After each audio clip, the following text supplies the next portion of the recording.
Siang bolong acukan celurit, begal HP beraksi di tengah keramaian. Aksi dua pelaku begal handphone bersenjata tajam terekam CCTV di Jalan Mangga, Kecamatan Koja, Jakarta Utara, Kamis 13 Juli 2023 siang. Kedua pelaku berperawakan remaja itu nekat beraksi di siang bolong saat jalanan setempat sedang ramai kendaraan.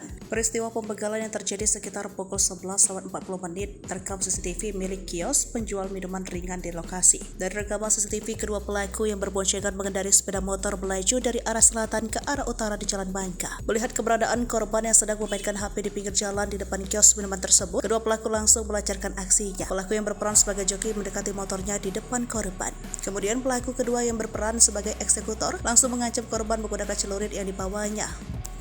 Korban yang takut dibacok refleks melemparkan ponsel yang digenggamnya ke jalanan. Kedua begal ini pun langsung mengambil ponsel yang dilempar korban dan kabur dari lokasi kejadian. Korban yang diketahui bernama Hendra Gunawan, 42 tahun, baru berani meneriakkan kedua pelaku ketika mereka sudah melarikan diri. Hasil tidak ada warga yang sempat menahan laju para pelaku karena sudah terlanjur menjauh dari Jalan Mangga.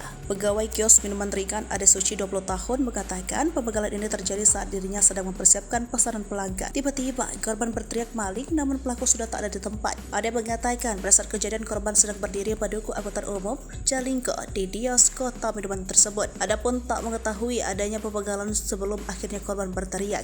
Adapun rekaman CCTV aksi pembegalan ini langsung viral di media sosial. Polisi yang sudah memonitor kejadian ini langsung bergerak ke lokasi untuk melakukan olah TKP. Terpantau hingga Kamis sore ini, beberapa anggota unit reskrim Polsek Koja masih berada di lokasi terkait penyelidikan kasus pembegalan yang terjadi.